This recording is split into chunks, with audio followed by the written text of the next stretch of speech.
Oh man, do I love food. The LA Times even took notice after I ate at Hugo's nearly every day for 32 years. It was just blocks from my home in West Hollywood. And now I've moved to the Motion Picture and Television Fund here in Woodland Hills, and my obsession for good meals continue to simmer. Join me as I explore our food options here on the Wasserman campus. Hello, Joe. How you doing, Phil? Well, I can't complain, God bless. I must tell you, I'd like to take a moment and say to our fellow residents, this is an old and dear friend of mine, and I'd like to introduce him to you. This is Joe Mantegna. Please say hello to Joe, and Joe, welcome to the original Foodie. My pleasure, Phil. Glad to be here. Well, you're such a sweetheart to participate, I must say. I did not realize that you had a pizza parlor. Well, yeah, it was my wife's restaurant. It was called Taste Chicago. Yeah. And we had it in Burbank. We had it for 16 years, actually. It was a dream of my wife's to just open a Chicago-themed kind of restaurant. So it was pizza, pasta, Italian beef sandwiches, hot dogs, a lot of Chicago-themed food, of course, and a lot of other things included besides that. But it was great fun. We had a wonderful experience with it, and we did it for 16 years, and basically just closed it once, just because my wife was kind of done. It was just like, it was time to move on. And that restaurant, you either go big or go home. We weren't ready to go into try to compete with Burger King or anybody. So we got out, and actually we got out just before the COVID thing happened. So the timing was actually pretty good. So, Joe, I wanted to say I was a former Chicagoan, and when Taste Chicago opened, a number of us were there at the opening at Burbank. I was great. to be one of those people, and you guys had Eli's cheesecake, which was so phenomenal. Right. Made the difference. So from a Chicagoan, thank you. Great. Well, I just did a thing for Eli's Cheesecake. In fact, just recently, so I'm still in touch with them in Chicago. Awesome. Thank you. Thank you, Jen. No, Joe, it was quite something. I mean, I have told the story to several of my friends when you and I first met, and what a talented photographer you were, and that you were the man to call in town to do actors' headshots. Right. And I called your house one day because I needed shots for a client of mine. Right. And Arlene said, Phil, Joe's going off to Chicago. And the rest is history. I'm so pleased for you, man. Oh, thank you, Phil. I mean, I think, as I recall, I think you left a message for me on my machine in New York after I won the Tony Award, because it was like, it was something, you knew me as a photographer, but you really didn't know me as an actor. It was kind of exciting for me. I saved that message because it was like, Joe, does this mean you won't be taking photos of my clients anymore? I see you won a Tony Award tonight. And it's great. And I have such fond memories of that and working with you, and it's all great. And ironically, I did a documentary for the motion picture, where you're at right now. Oh, yes. This was a thing, oh God, I must have done it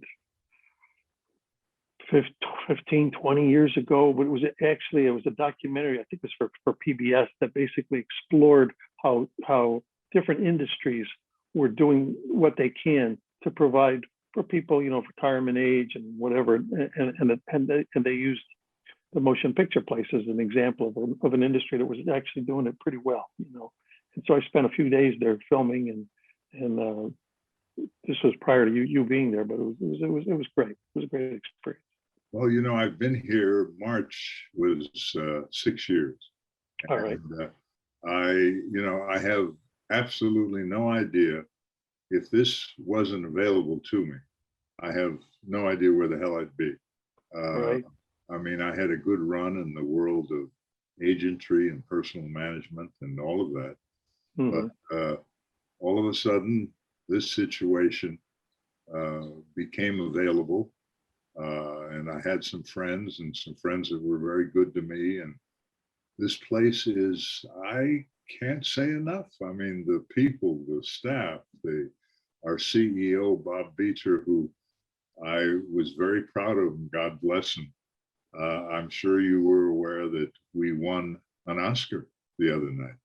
Yeah, great. First time an organization has ever been presented with an Oscar. It's always been people. Personally. Yeah, well, it's well deserved. So it really is. I mean, it made us all feel very good, and it's just been something else. But you, my friend, since you went to Chicago and New York, you haven't stopped. Yeah, it's been a good ride. I must say, it's been a really good ride. Sometimes thing can happen like that. It just turns your whole life around for the remainder of it. And I've been very blessed. It's been a great run. I'm still doing it. I'm shooting a series right now for Amazon that I love very much, called Forgetting Normal, that has to do with 3 young adults on the autism spectrum who all live together, and I'm the father of the lead young man, one of the lead young men, and Jason Kadam's show, the guy who did Friday Night Lights and Parenthood. It's just such a beautiful show because it really shows that world. And I have my oldest daughter has autism, so it's something I personally can really relate to. Mm-hmm. And anyway, I feel very good about that show and what I'm doing now. And I've had a very blessed career, both in theater, television, and motion pictures, and photography. So it's all been good. Well, now tell me, Arlene is still dangerous in the kitchen? Yes, she's still dangerous in the kitchen. Indeed, she's doing great. She will always be my Lucy to my Ricky. I mean, I'm always like, "Ay caramba, what idea have you come up with now?" But she's great, and my 2 daughters are now 33 and 31. One will turn 34 next month, and then another one's 31. And so just like that, when I knew you, I had no children at all, and right. and not a lot of prospects, to tell you the truth. That's really something. Your associate, Dan Rom, right. I have to say thank you to Dan, and thank you. Dan was really lovely to us, and opened the door. And no, he's a great guy. He's been with me 20 years now. He's been my assistant and co-producer on a few things. He even has his own show that he's producing on the Outdoor Channel right now. He starts work on that next week, and wow. He's been a real value to me, and a dear friend, and a great employee. No, that's one. Listen, had I known you were looking, I may have knocked on your door back then. Well, I can take your picture sometime, Phil. Now, are you based out of LA now, or? I am. Yeah, I am. I mean, I love it out here. In fact, I remember when they were going to first do the show for Get Normal, that one stipulation that early on was they were going to shoot the whole series in Chicago. And I told them when I took the meeting for the show, I said, you know what? I love this show. I love the pilot script. I said, I would do it in a heartbeat, but I'm not going to move back to Chicago. My life is here. I've built a whole life here, and my family. And I said, but if it ever decides if it changes location, let me know. And as luck would have it, a couple of months later, before they ever shot the pilot, they said, you know what? Amazon decided to shoot it in LA. And I said, I'm in, So, I mean, I do love it out here. I think it's because it's closest I could find to living in Southern Italy, which is where many of my relatives are. Uh-huh. And I gravitate to that kind of climate, maybe. But I've had great times in New York, Chicago, obviously, all over the world. I've been very blessed. I've shot film and all over the world. I mean, Russia, Europe, Australia, all over the place. So I've had a really good life that way. But I like being based here. I did a show a few weeks ago with the boys out here with Chicago Pizza. Mm-hmm. Tom Holland and Dan Michaels, both Todd Holland. Todd right. is a writer, and Dan is usually in the radio arena. And they opened this about a year or so ago, this Gino's Pizza, which comes from Chicago. Oh yeah, I know the guys well. They actually stopped in our restaurant during our last few weeks we were open, and letting us know they were going to be opening it up. And I think the one guy is a nephew of the original Gino's guy in Chicago, and and I know they were here in Sherman Oaks, and I wish them well, and that's great. Well, I'm only sorry you weren't in the pizza business still, because those two charming gentlemen blessed us with deep dish pizza. Excellent. And oh my God, kanahora, as we say in Russian. Kanahora, we were, I mean, the staff, the crew, just a lot of us. I tried to pass as much as I could around, and not too many people would give me $3 a slice. There you go. Always the agent. That's good. So you're going to be based here, and that's based here, yeah. And where will you be shooting? Will you be shooting out of a particular studio? Well, we're shooting now. We've been shooting out of Universal Studios. Universal. Yeah, and I live right in the shadow of Universal Studios in the Toluca Lake area, and so it's just great for me. And we're wrapping up we're about to begin our 9th and final episode of this first season, and hopefully it will continue beyond that. But I've been very, very happy with it. And of course, I did 13 years on Criminal Minds, which was a real blessing. It was a wonderful show. I love the people involved with it, and it's done very well. Food has got to play something with your habit. Tell me what you do. There must be a little plan where you maybe you eat this or don't eat that. Oh yeah. Well, I mean, first of all, my character on Criminal Minds, if people watched that show, they saw that I kind of incorporated that in it. I had this whole kind of food thing, and there were a couple episodes where they actually saw me making certain dishes that were actually the real deal. I mean, you see me making the thing, and I would get emails saying, "Wait a minute, what were some of the ingredients?" And and so that's been a big part of my life, obviously. But having a wife who is such a wonderful cook. I mean, Arlene has that gift where you can go into a restaurant and she'll taste something and she'll break it down in her, just the taste that's in her mouth. She'll break down the ingredients. She kind of knows what it took to make that. And I don't have that. I can appreciate it, but I can't actually break it all down. Right. But yeah, I mean, I've been one thing living out here in California since we moved out here in '78. One good thing is I think the food culture has gotten so much better. I mean, out here, everybody used to make fun of Los Angeles, like, oh, it's just a fast food place and all that. But I think the whole food thing has taken off, and I get involved with this thing called you may be aware of it, Alex's Lemonade. It's this charity thing they do. It was based about this young girl who had this disease, and every year they have this thing they do it out at the UCLA campus, and they have all these different restaurants come in from all over, giving samples and setting up their booths, and it makes you realize how the whole food thing has just become such a it's such an important thing, and that people just won't settle for just anything anymore. They want something a little different, a little special, and willing to be adventurous. Yeah, so there's some tough customers here too. Oh, I bet. Oh yeah, let me tell you. I mean, I just got through with my huge chopped salad that I have every lunch. Okay. Is chopped with everything, all fresh vegetables, and either olive oil, or once in a while I'll throw in some thousand, and both, of course, with lemon. But I mean, celery and not apples, but celery and carrots and red peppers and cauliflower and broccoli. And I mean, you name it, it's a vegetable. When my father was in the produce business, not the produce business, but the produce business, right? His slogan was, "If it grows, we have it." And, right.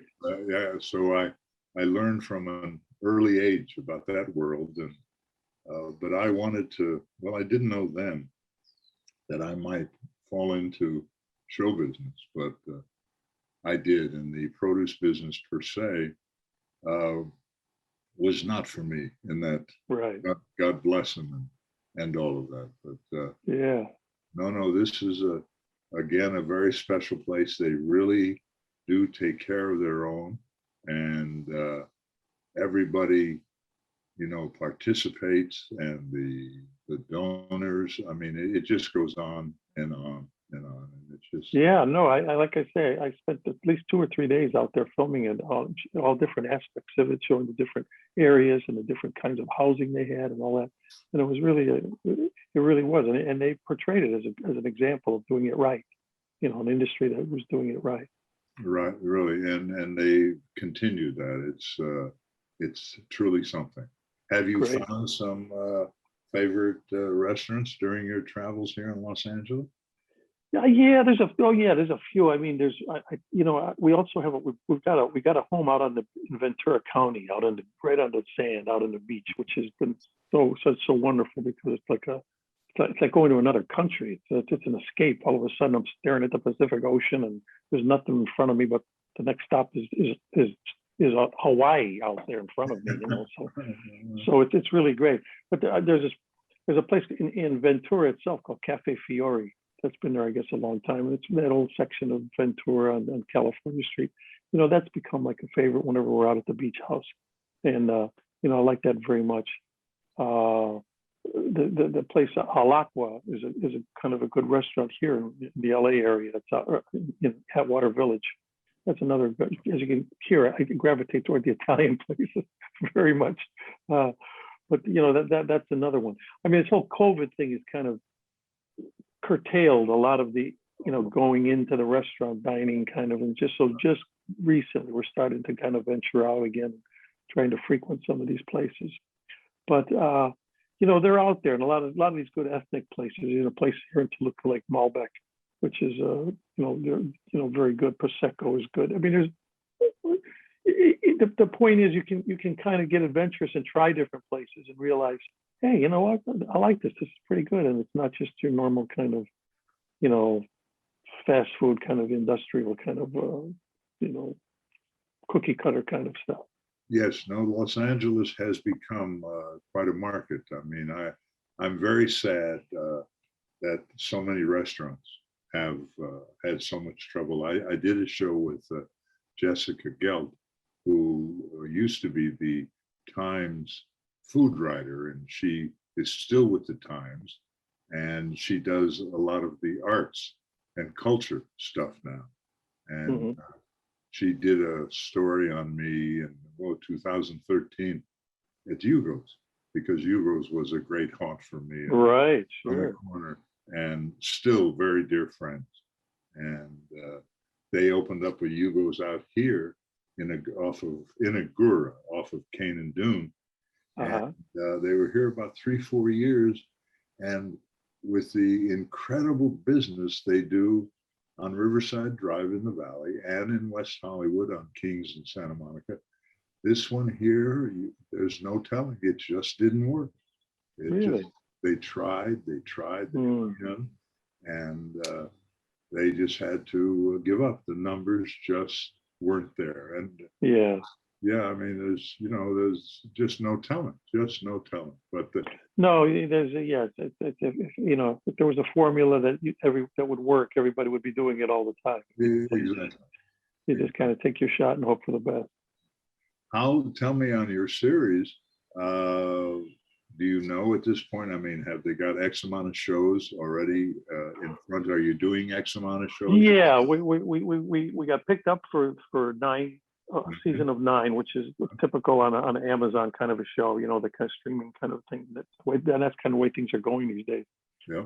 So we're just finishing up episode 8. We'll start at episode 9, the final episode, probably next week. And then we'll see, we'll see. But I think, like I say, it's a quality show, and it's really true to life. It's funny and touching. It's all those things.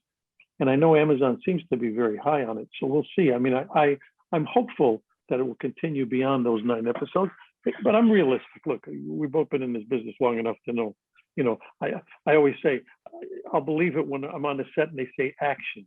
Then I know that, okay, I guess we're really doing this now. But I'm hopeful about it, and like I say, it's a high quality show, and I'm just proud. If we wound up just doing those 9 episodes, I'm thrilled that I was able to do that. Well, now you've got sets with no craft services. I mean, it breaks my heart. Yeah, we have it, but boy, it's very different now. You go to craft service and they've got the plastic sheets in front, and you kind of stand back about 6 feet and you point to something. You say, "I'll have one of those." And they don't pass it through the thing. But that's the way of the world now. And, you know, hopefully things will change. And things are getting better, though. Things are loosening up. Instead of carousing on the set, you're sort of spending more time in your dressing room? Yeah, I mean, that's probably true, but a lot of times, you know, you're on location and you can, at least we're outside and you can just kind of, but everybody, they're very careful, and Universal especially has been very, very conscious of this. So they have a whole protocol and they're very strict about it.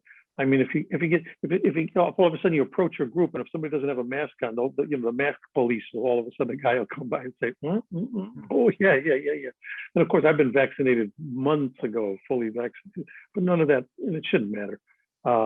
But they're very good about it. So we're all used to the protocol, but it's okay. I mean, but we all look forward to the day when all of us in the whole world will be able to kind of take the mask off and say, "Hey, it's you. I haven't seen below your nose in the last 2 years." You know? I was one of those. I questioned the vaccine, and I did take it. We ended here with about a 97% coverage on the residents, and we had the Pfizer, and I acquiesced, and under these conditions and living here, I feel I did the right thing. Absolutely.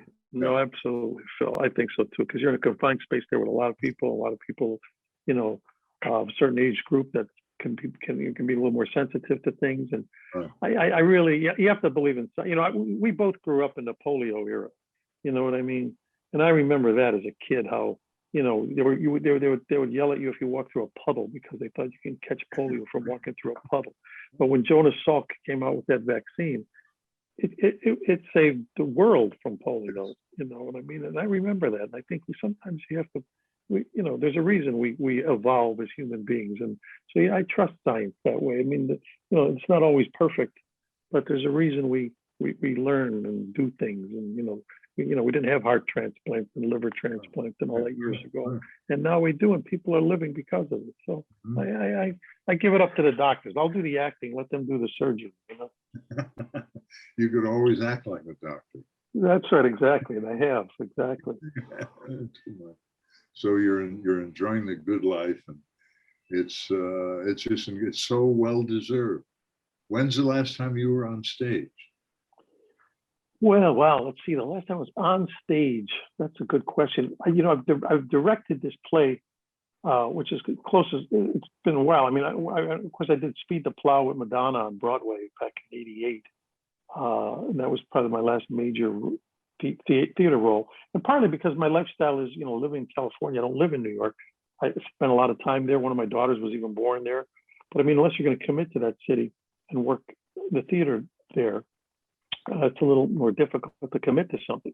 But I directed a play called I'm Not a Comedian, I'm Lenny Bruce. It's a one-man show. Oh, wow. And it's done really well. This guy named Ronnie Marmo wrote it, and I directed it. And we ran for 9 months here in Los Angeles. We took it to Chicago, to New York. It ran off Broadway there for about 6-7 months. And then it was running in Chicago right up until COVID happened. We had to close it, but now they want us to reopen it at a different venue once they're able to kind of safely, you know, open up the theaters again. And that was a real thrill just to be back in the theater. And he does a wonderful job. During this COVID time, we took the opportunity to film it. So at least we have a film of it now.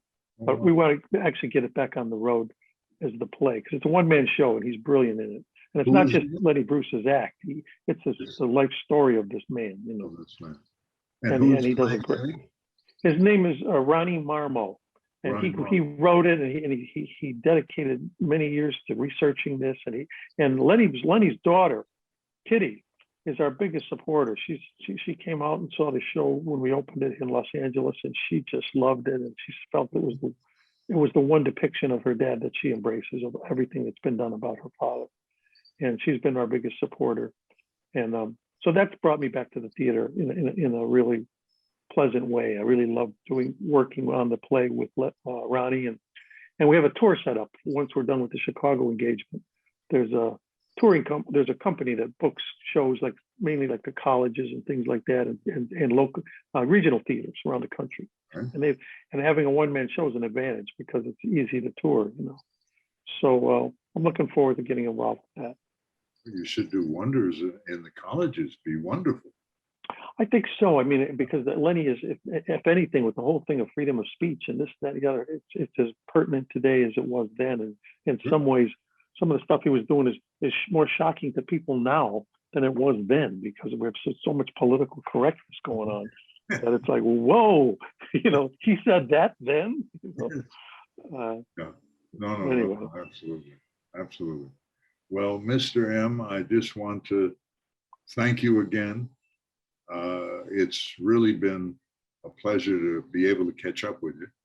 And no, my pleasure, Phil. Really, my pleasure. This is a blast from the past for me. And you go back to, you know, that other Joe Mantegna, you know, the photographer, and that's something that's a lot of history for me. And I have a soft spot in my heart for people like yourself who you know supported me in my other life, my other world, and my other talent, you know, and that's so great, you know.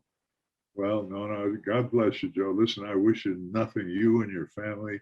Give a big hug to Arlene for me, please. I will, Phil. I will. And I would just like to sign off with my usual, if I may. Yeah. So, till we eat again. Till we eat again. And I'll come. When I get a chance, I'm gonna come visit you out there, and we'll do it over a little nosh. We'll have a little. Well, I may have him make a double one of those salads for you. You know what I mean? It would be a pleasure. It would be my We'll do pleasure that. to see you. All right. Great. All right, Phil. Take care, my friend. Take care. You too.